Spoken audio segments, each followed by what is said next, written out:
Welcome back, Trojans. I hope you're enjoying our reading of Freak the Mighty. And today we're going to begin Chapter 6, Close Encounter of the Third Kind. Just a refresher, in our last chapter, Max had a great time at Kevin's house having dinner. Let's see what happens next. 4th of July, right? Everybody goes nuts. The dads are getting drunk and having their cookouts, and the moms are trying to keep all the brats from blowing their precious little pinkies off with cherry bombs. And the kids are running wild through the backyards. It's like no rules apply, and that makes everything really edgy, if you know what I mean. Like, let's have a blast, and who cares what happens? Don't get me wrong, and don't get the wrong idea. I love the 4th. It's just that people tend to get all choked up about firecracker holidays, and they don't see what's really going on, which, like I say, is the dad swilling beer and acting numb. That's the basic formula. Not that Grim ever swills anything stronger than root beer. No way.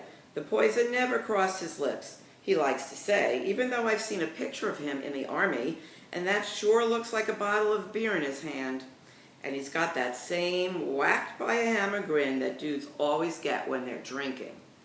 Anyhow, this is the first year I get to go to the fireworks without Grim and Graham, which I've never understood because it's right down by the mill pond, where I've been allowed to go for years. So why should it make a difference that just because there are about 1 million people showing up there to watch the rockets' red glare over there at that smelly pond? The deal this year is that I get to go with Freak, which Graham thinks is a good idea because she's afraid he'll get crushed or something. She actually thinks people are going to step on him, which just goes to show you how brainless she can be sometimes and scared of everything. I mean, nobody steps on little kids down there, so why should they step on Freak? Turns out the thing to worry about is not kid stompers, but beer swillers, like I mentioned before, because Freak and I are still a couple of blocks from the pond, just kind of easing our way along when these punks start mouthing off. Hey, you Mutt and Jeff, Frankenstein and Igor, don't look around. I'm talking to you, boneheads. What is this, a freak show? I know that voice. Tony D. They call him Blade. He's at least 17, and he's already been to juvie 3 or 4 times. I heard he cut a guy with a razor. He almost died, and everybody says the best way to handle Tony D and his gang is to avoid them. Cross the street, hide, whatever it takes. Yeah, you, he goes. And he's doing his hip-pitty walk, strutting along. He's got those fancy cool cowboy boots with metal toes. Yeah, Andre the Giant and the Dwarf. Hold on a sec. I want a word with you. Only the way he talks, he goes, wanna wade with ya. Except it's bad enough having to listen to the creep. I don't want to have to spell the dumb way he talks. Anyhow, big mistake. We stop and wait for Tony D, alias the Bad News Blade. Got any dudes, he asks, pretending like he's friendly. He's a couple of feet away, but you can smell the beer on his breath. Also, it smells like he ate something dead, for instance, roadkill. But maybe that's my imagination. Pay attention, Tony D says. I ask, did you got any? Freak, his chest is all puffed out and his chin looks hard, and he's looking right up at Tony D and he says, got any what? Tony D has his hands on his hips, and his punkster pals are trying to get closer. Working through the crowd, he leans over Freak and he says, boomers, you little freak. M80s. Maybe a rack of cherry bombs. Is that what's making a lump in your pocket, huh? Freak starts to hump himself away, trying to walk faster than he really can, which makes his legs brace bump against the ground. Come along, Maxwell, he says over his shoulder. Ignore the cretin. Blade goes, hey, what? And he moves right in front of Freak. Want to say that again, little freak man? Freak says, cretin. C-R-E-T-I-N, defined as one who suffers from mental deficiency. Hearing how little tiny Freak is dissing the fearsome Tony D, alias Blade, I can't help it. I laugh out loud. Tony D is looking up at me, and he's showing his white teeth. I swear they've been sharpened to look like vampire teeth. And I go, uh-oh, and start to get really cold inside, real icy, because I could see that Blade is trying to make up his mind. Is he going to fight me, or is he just going to kill me quick? Just then, I hear the whoop of a siren, and like a miracle, this cop car comes out of nowhere, heading for the mill pond. And Blade takes off, and Blade takes one look, and he and his punksters are out of there, burning rubber in their Reeboks.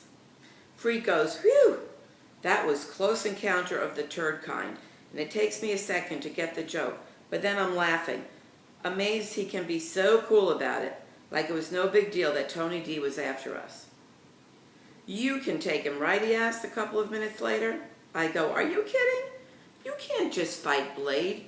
You have to fight his gang, too. You mean you couldn't take him and I was giving him lip? That's about the size of it. Freak says, oh my God. And he's shrieking and laughing and whooping it up so loud like that everybody is looking at us like we're total goons, which isn't far from the truth. Freak hasn't got his crutch tonight, just the leg brace, and he's laughing so hard he falls down. Not that he has far to go. Anyhow, I pick him up, and I'm amazed how light he is. Like, it's nothing for me to lift him. And maybe that's where I get the idea. Because later, when we're down by the pond, and the first of the rockets is streaking up, Freak is making a fuss because he can't see. There are so many people crowded around. All he can see are feet and knees, and people are lifting their little kids up to see the fireworks explode like hot pink flowers in the sky. And so I just sort of reach down without thinking, pick up Freak, and set him on my shoulders. He's kind of trembly up there until he grabs hold of my hair to steady himself. And then the first really big rockets wham off, a humongous thud. I can feel in my stomach, and Freak is shouting, all right! And I know it's okay. He's not flipped out because I picked him up and put him on my shoulders, like he was a little kid instead of possibly the smartest human being in the whole wide world.